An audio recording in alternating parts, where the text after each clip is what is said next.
SwimSafer Practical, Stage 6 Gold. Are you ready?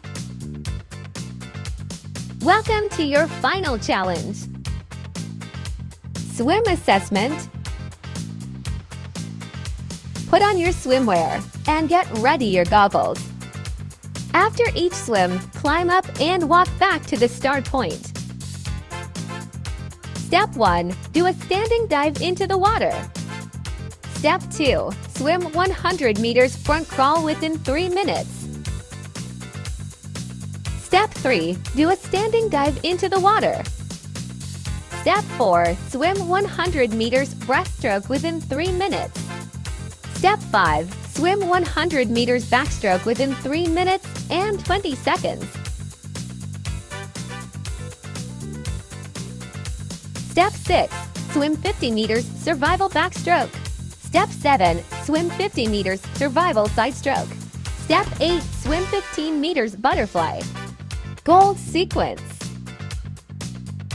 Put on your swimwear, long pant and t-shirts. No goggles is allowed.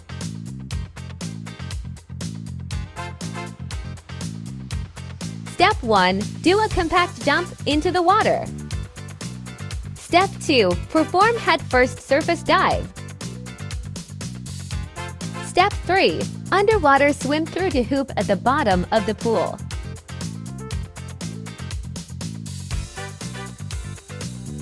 Step 4. Surface up and swim 45 meters front crawl to the end of the pool. Turn around and continue swimming to the middle. Step 5. Swim 50 meters survival stroke to the end of the pool. Turn around and continue swimming to the middle of the pool. Step 6. Remove your long pants in the water, then tie a knot and inflate your float. Step 7. Float and demonstrate Heat Escape Lessening Posture. Step 8. Hold the float and swim 25 meters survival stroke. Step 9. Exit the pool. That's the end of your Stage 6 Gold Challenge.